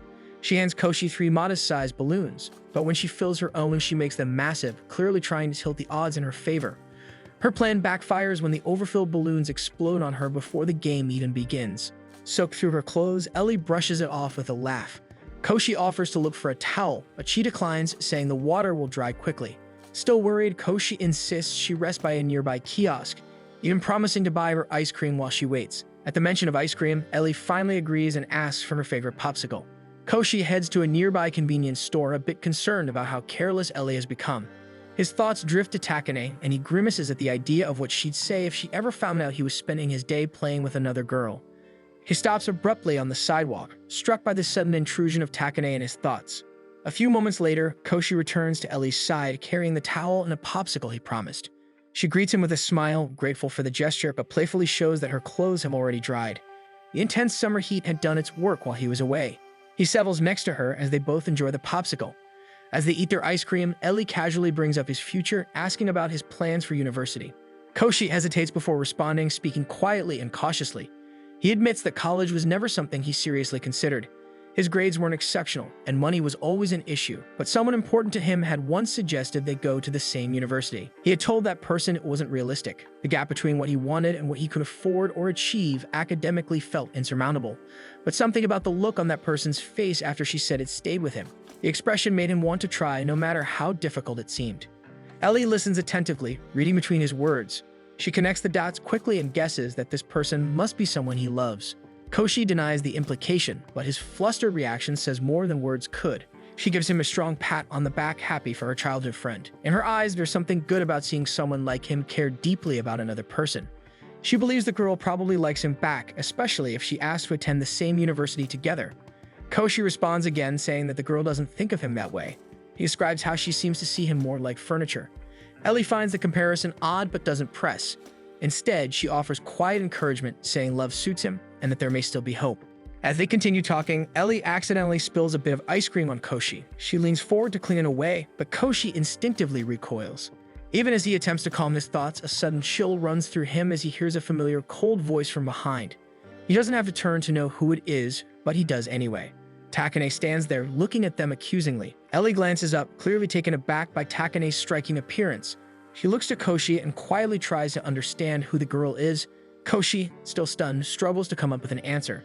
Takane's gaze briefly shifts to Ellie's hand. She observes the small distance between the two and remarks with icy amusement on their boldness. Koshi stammers a response, saying something about assuming she was sick. Takane's expression darkens at the remark. She shifts slightly and confidently presents herself, silently challenging the idea of her ever being sick when she's well enough to go out for a walk. Returning to her earlier observation, Takane coolly asks Koshi what exactly he is doing with Ellie. Ellie, misreading the tone completely, assumes that Takane is complimenting her presence. Realizing the tension beginning to build, Ellie steps in to clarify the situation. She explains that she had only invited Koshi to play with water balloons like they used to do as kids, but her explanation seems to fly right over Takane's head. She presses again, asking what exactly they were doing. Koshi answers without hesitation, stating plainly that they were just playing around and having a little fun. Takane stares at them, dumbfounded. Her expression flickers with something between confusion and offense. Ellie, still completely unaware of the misunderstanding, smiles brightly and invites Takane to join the game. However, Takane misinterprets the gesture as mockery. Without waiting for a reply, Ellie hurries off to find more balloons, leaving Koshi and Takane behind. As soon as she's gone, Takane turns her back to Koshi and asks again if they really are going to play around. Koshi, completely unaware of her misunderstanding, answers earnestly that he was planning to play, so long as she was okay with it too. Takane's patience snaps and slaps him across the face just as Ellie returns with a new bag of balloons. Takane lowers her hand but immediately launches into a scolding. She berates Koshi for being thoughtless, for ignoring how she might feel, and for wasting time on meaningless activities when he should be focusing on more important things like their future, like college. As Takane vents her frustration, Ellie suddenly pieces things together. The way Takane speaks, her flustered tone, and the irritation in her voice all point to Takane being the girl from Koshi's earlier story, one he wants to go to college with. Hoping to defuse the situation, Ellie points to the bag of balloons and quickly says that she was the one who forced Koshi to play. Takane glances at the balloons, examining the packaging, and in that moment, realization dawns. Her expression softens as she understands she had the wrong idea all along. At the same time, Ellie studies Takane's face more closely and suddenly remembers her. They had been classmates in PE class back in grade school. Takane remembers too, recalling Ellie as the girl who Koshi used to play with. Embarrassed by the misunderstanding, Koshi and Ellie both apologize for dragging Takane into such a childish situation. Takane attempts to regain her composure by continuing her reprimand, though her voice is gentler this time. She tries to excuse herself, claiming she has other things to attend to, but Ellie grabs her hand gently and pleads with her to stay a little longer. She wants to catch up, to talk like they used to. She calls out to Koshi and tells him to buy them all drinks so they can cool off. Reluctantly, Takane sits beside Ellie on one of the shaded benches. As they wait, Takane attempts to excuse herself again, but Ellie interrupts with a quiet apology. She admits that she's not used to being around boys since she came from an all-girls middle school. Seeing Koshi again after 5 years made her revert to her younger self without thinking. Takane tries to brush off the apology, insisting it's unnecessary, but Ellie continues, speaking more seriously. She admits that if she were in Takane's position, she wouldn't like other girls being too close to the boys she loved either. Takane stares at Ellie in disbelief. The idea that she might have feelings for Koshi is something she wants to deny outright, yet the confident glint in Ellie's eyes makes her hesitate. Before she can even get a word in, Ellie continues to shower her with compliments, wondering aloud if Takane's mature aura and beautiful presence have something to do with her supposed love for Koshi. Again, she tries to form in denial, but Ellie suddenly pulls her into a playful side hug, coaxing Takane to be more honest with herself and her feelings. Takane stiffens in her hold, flustered beyond measure. Before the moment can stretch into something even more embarrassing, Koshi returns. Takane immediately straightens up and hisses at Ellie under her breath to never bring up what they just talked about. She emphasizes that she never admitted anything. As Koshi approaches, Ellie suddenly hops to her feet and announces that she has to leave for a scheduled photo shoot. She gives them both a bright smile, tells Koshi she'll see him at cram school soon, and walks off. Takane watches her go, her mind caught up in the final thing Ellie said. She turns to Koshi and asks, with a sharp edge in her voice, what he meant by going to cram school with Ellie. Koshi explains that he recently decided to take the same entrance exam she plans to take. Though he admits that he's still unsure if he can actually afford to go to college, he wants to at least try. A rush of emotion floods Takane's chest, heat, pride, frustration, and something she doesn't want to name. She tries to hide the mix of feelings by scolding him lightly for not telling her sooner. But before she can dwell on that frustration, she stands up and lays out a plan. She tells Koshi that many universities offer financial assistance to students who pass but can't pay full tuition. She suggests he get a part-time job to cover the rest so his parents won't worry too much. Then, with a look much softer than usual, she promises to help him study. Koshi is stunned. The gesture is grand, unexpected, and filled with the sincerity that Takane rarely displays. He tries to tell her not to bother and he can handle it on his own, but Takane doesn't let him finish. She uses her ability and brings them back just as Koshi was about to refuse her help. She instructs him to just say thank you. She hands him her bag, asking him to do his job, just as he always does. As he fumbles with it, she tells him that she doesn't mind helping him after all. He helps her every day without complaint. She then extends her hand. Koshi hesitates before taking it, and Takane grips it firmly. She promises to work him hard until he passes the entrance exam. Later, they return to Takane's home, and Takane immediately sets up a space for him to get started on his summer homework. It doesn't take long for her to realize just how far behind he is.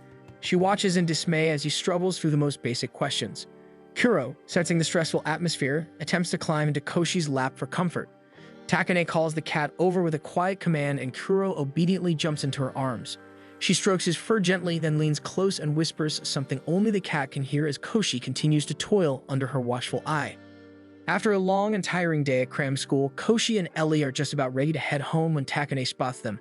Noticing their sluggish movements and tired expressions, she casually suggests that all three of them go somewhere to relax. Ellie lights up and immediately recommends a family restaurant she often visits.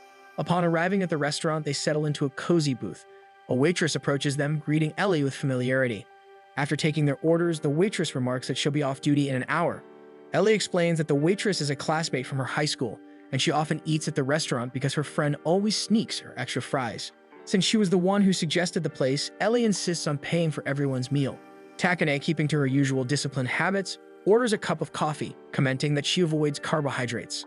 As the food arrives, the conversation naturally shifts to cram school.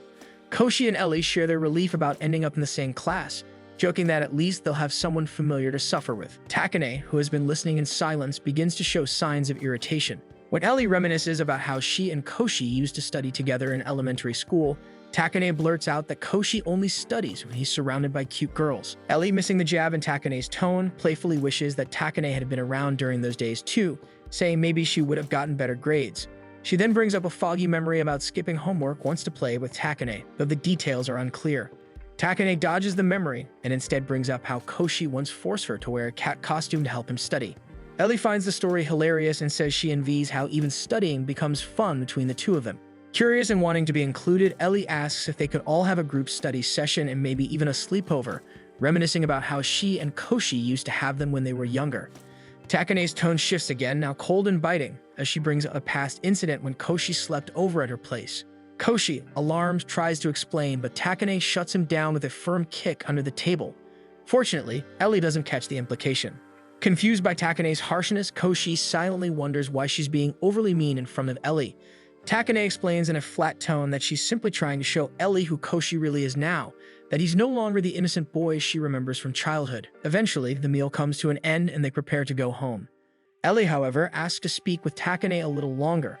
Once they're alone and out of Koshi's earshot, Ellie turns to Takane and sincerely apologizes if she gave the impression that she was romantically interested in Koshi.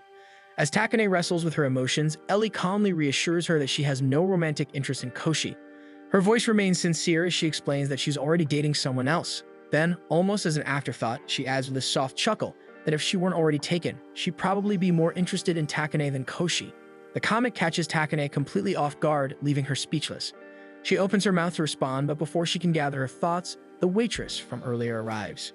With a casual smile, she turns to Takane, bids her a quick goodbye, and then walks off hand in hand with the waitress. Takane watches them leave in silence, a faint blush creeping onto her cheeks as she realizes what Ellie's words truly meant. Later, Takane spots Koshi standing quietly in a park. As she approaches him, she jokes and tells him that he reminds her of the story of Hachiko, the loyal dog who waited every day for his master. With a smirk, she walks up to him and teases him more, claiming that she and Ellie might have poked fun at his expense earlier. However, her tone softens as she admits she had misjudged Ellie. Meanwhile, in another part of town, Ruruka scolds Ellie for flirting with Takane. Back in the park, Takane reveals a plastic bag filled with the leftover water balloons Ellie had forgotten. She offers a challenge to Koshi. They'll each try to land as many hits on the other as possible, and whoever wins gets to make one demand of the loser. Koshi, sensing he doesn't really have a choice, agrees, albeit warily. He figures he'll just play along and miss on purpose to avoid provoking her. He throws the first balloon lazily, thinking she'll dodge it easily. To his surprise, Takane twirls straight into the hit, her clothes immediately getting soaked. She turns to face him with an unreadable expression, and Koshi begins to suspect that she's trying to recreate the atmosphere of his playtime with Ellie the other day. Noticing his distracted gaze, Takane suddenly scolds him for spacing out and accuses him of thinking about Ellie again. Koshi stammers, trying to explain himself, but she doesn't let up. She launches a flurry of balloons at him, catching him completely off guard. Then, with her back turned to him, she smugly declares that she had planned the whole thing, to catch him off guard and win the match in one decisive strike. The game ends and they rest at a gazebo nearby, catching their breath under the shade. Takane demands that he wipe the sweat off her, echoing the way Ellie had wiped him days before. Koshi is now certain that Takane is mimicking everything that happened between him and Ellie. Unsure of her mood, he finally asks if she's angry at him for playing around and not taking his future seriously. To his surprise, Takane softens. She turns her gaze toward him and offers a rare, sincere smile. She tells him that she's actually proud of him for going through cram school, for taking his future into his own hands, and for finally showing signs of growing up. Koshi thinks he's finally off the hook, but Takane firmly repeats her demand that he help clean her up. Knowing there's no use in resisting her, he asks if she wants her neck wiped. In response, she tilts her head and shows him her neck, completely dry. She tells him there are other areas that need attention and leaves it up to him to pick whichever he wants. His brain goes into overdrive. The choice seems impossible. After agonizing over his options, he settles on her stomach, thinking it's the least inappropriate area to clean. When Takane shows him her stomach, Koshi finds himself stunned by the smoothness of her skin. He tries not to dwell on the thought as he quickly wipes away the traces of sweat and water. Once the job is done, they return to the gazebo. Takane praises his effort, calm and composed as if nothing unusual has happened. She explains that the entire game was her idea because she hasn't spent much time with him lately. It was for his sake, and to remind him of his place as her personal assistant, her closet. She hopes that from now on, whenever he visits the park, he doesn't think of his water balloon fight with Ellie, but instead remembers this day with her. When Koshi doesn't respond, she turns to check on him and realizes he is quietly passed out with a fever. On the final day of summer vacation, Takane invites Koshi to visit a relaxation facility. She claims it's something she wants to do before summer ends. Koshi agrees right away, eager to spend more time with her and to show his appreciation for all of her help with studying. They decide to get drinks before exploring the area a bit more, and Takane mentions that she has 2 free drink coupons from an acquaintance. But Koshi has already walked off and returns with 2 cups of coffee, insisting it's his treat since she was the one who invited him out. Unimpressed, Takane rewinds time and tells him to use the coupons and get her a vanilla latte instead. She waits in the bushes, demanding Koshi to do his job first and then get them their drinks. After getting their drinks, they wander through a Nordic-themed gift shop nearby. The place is huge, nearly as large as a department store. They browse through shelves lined with trinkets, snacks, and plush toys. The peaceful atmosphere feels like a quiet celebration of summer's last moments. Takane pauses in front of a plush bunny and picks it up. She cradles it in her palm, softly murmuring about how nice it feels to hold. Koshi sees the perfect opportunity to thank her. He excuses himself, pretending he needs the restroom, and quietly purchases the plush behind her back. As they leave the shop, he prepares to surprise her. But Takane brushes the idea off. She claims she wasn't really interested in the bunny at all, and that looking at herself in the mirror is more satisfying. The comic deflates Koshi, who then sheepishly reveals the toy from his paper bag. He admits that he bought it for her as a way to say thank you. Takane, unsatisfied with the course of events, activates her ability again, rewinding time to the moment before Koshi buys the plushie. This time, instead of letting him go through with the purchase, she tells him that she'd rather give him a present than receive one. Before he can argue, she heads back into the shop, determined to buy the coaster Koshi was talking about earlier. Hoping to shift the mood and give Takane a moment of real enjoyment, Koshi leads her to the docks nearby. They rent a small wooden boat and climb in together. As Koshi rows, the boat glides gently across the water, and both are pleasantly surprised by the calm, dreamlike atmosphere.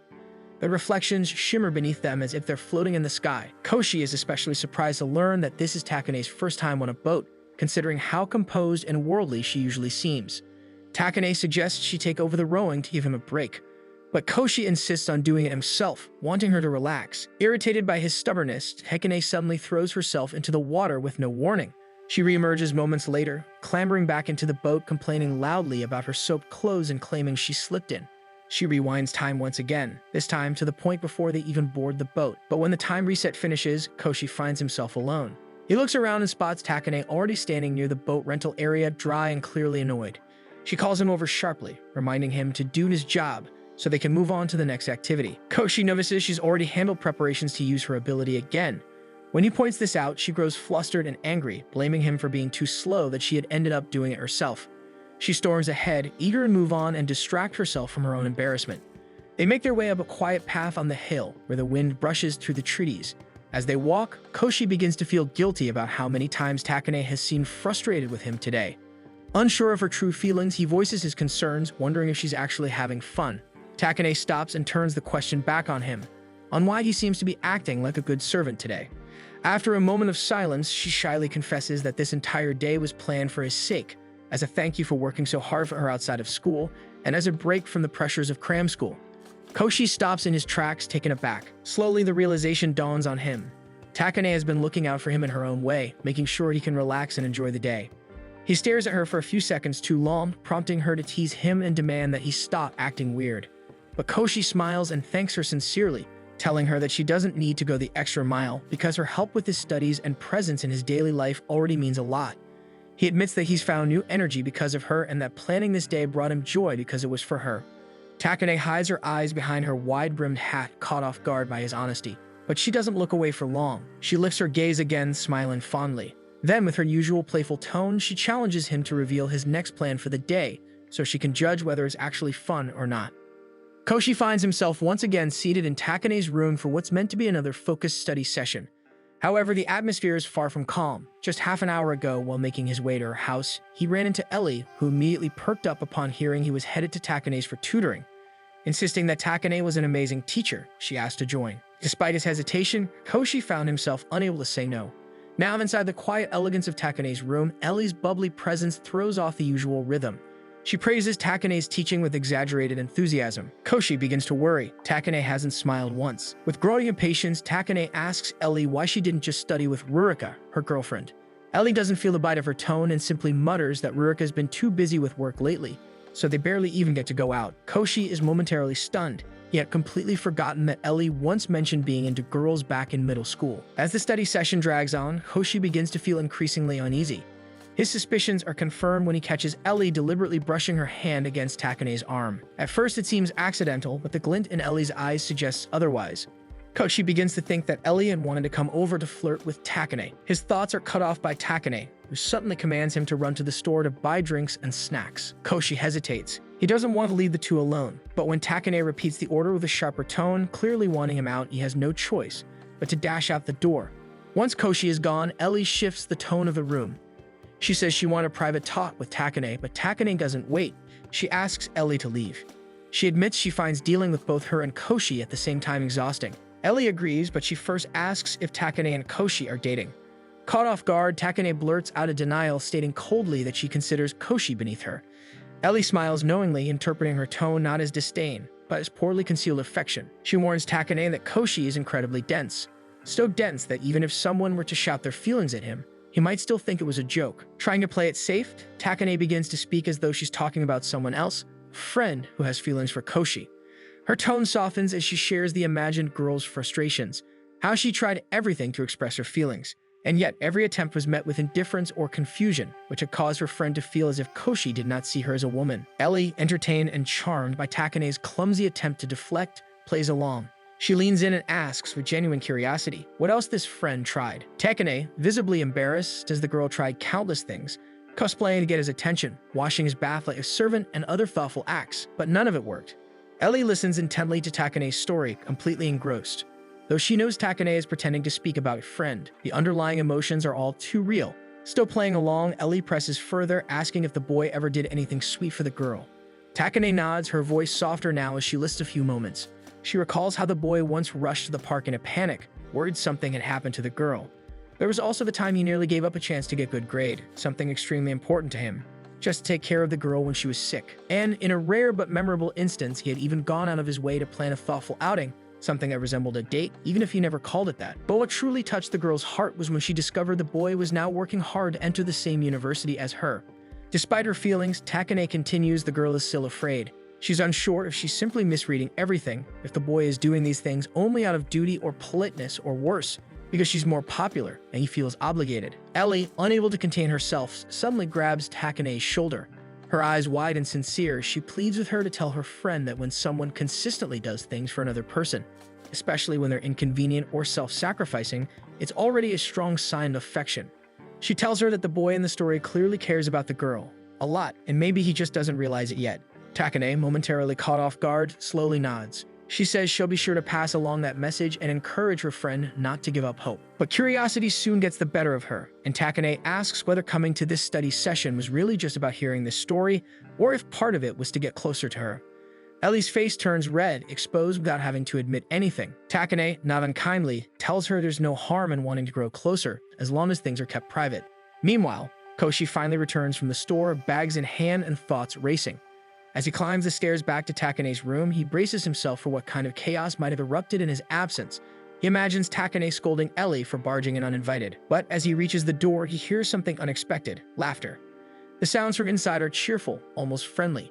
Pressing his ear against the door, he thinks he hears Ellie teasing Takane. His heart jumps, imagining what kind of scene might greet his eyes. It turns out his worries were simply his imagination, because when he enters, he only sees Takane introducing Kuro, Takane's spoiled black cat.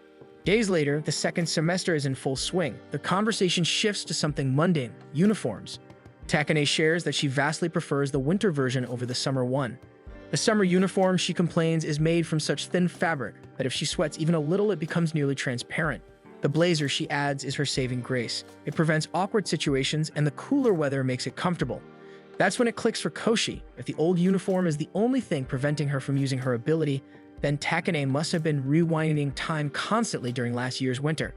This means that every time you saw her last year, there was a good chance she had quietly used her ability. Takane notices that Koshi's gaze has grown distant. He's clearly no longer focused on their conversation. Irritated, she calls him out for spacing out and decides to pull him back into the moment with a challenge. She proposes a game, something to sharpen his attention. She tells him to turn around and face away from her. While his back is turned, she activates her ability, rewinding time by a small increment. When he turns back to face her, the change is immediately noticeable. Her umbrella is now missing. Takane grins and tells him the rules. He has until they reach the station to figure out exactly how she used her ability and what has changed, aside from the umbrella. The catch: the winner gets to give the loser a single command. The idea of giving or receiving an order adds a layer of pressure, and for a moment, Koshi feels like he's been lured into a trap. He protests that the game is rigged. How is he supposed to tell what's changed just by looking? But Takane insists there are always signs, especially in how a person moves. She says that Koshi needs to learn how to observe more carefully, not just visually, but through behavior and presence. To further sweeten the deal, Takane notes that she doesn't gain much if she wins, since she already has plenty of ways to control him. But if he wins, she playfully suggests he could finally make her do something embarrassing, like wear a swimsuit in front of him. Koshi blushes in disbelief, quickly denying that he would ever ask for something so bold. Still smiling sweetly, Takane reveals what her order would be. She plans to tie him up and force him to listen to recordings of her voice on repeat. The idea sends a chill down his spine. As they continue walking, Koshi trails a few steps behind, watching Takane closely. He tries to detect even the smallest shift in her gait or posture, hoping it might reveal the answer. But the longer he looks, the more self-conscious he becomes. Anyone who sees him staring might think he's a stalker, and if Takane catches him looking too hard, she'll definitely tease him about it later. He spots a puddle along the sidewalk and considers using it as a mirror to get a better angle without being obvious. But he ultimately decides against it, feeling that it might be too suspicious. Instead, he trusts his instincts and prepares to make a guess once they arrive. Finally, at the station, Takane turns to him and raises an eyebrow, signaling that it's time for his answer. Koshi makes his guess, but Takane gently shakes her head. He was wrong. She explains that he missed several clues she had dropped along the way, subtle hints in how she held herself and small inconsistencies that could have pointed to what changed. Koshi is left disappointed, wondering if his hesitation and overthinking cost him the win. Still, he accepts his loss, though the sting of defeat is clear on his face. Takane surprises him by admitting she's a little disappointed too. She had hoped he would win, just to see what he might order her to do. Her voice grows softer as she adds that she had made it easier than usual, sprinkling clues in his path, but he had missed them all. Koshi's face turns red from embarrassment. He can't believe he failed to notice anything she hinted at. As she moves ahead to board the train, Takane teases him again, reminding him that she still hasn't decided on what order she'll give him. Koshi and Takane stand inside the train as their conversation naturally drifts toward their school's upcoming cultural festival. The topic shifts to their class's chosen performance, a Cinderella play. Takane casually brings up that Koshi's class had done a haunted house the previous year, noting how he barely fulfilled his assigned duties. Koshi admits that he doesn't usually enjoy cultural festivals, hinting that his lack of a social life contributes to it. Still, he's caught off guard that Takane remembered what he did the previous year despite being in a different class. Takane quickly justifies herself, stating it's her responsibility as student council president to keep track of every class. She then turns toward him with a more serious expression, declaring that this year, Koshi will have to participate as an actor. She explains that since she will be Cinderella, it would be inconvenient and strange if someone from the backstage team had to rush up to her every time she needed help activating her ability. To make it happen, she tells him to volunteer for a supporting role, ideally one of the side characters who remain on stage throughout the performance. When they arrive in class, Takane wastes no time and immediately gets down to business. She guides the class through the early planning phase, asking for suggestions and role preferences.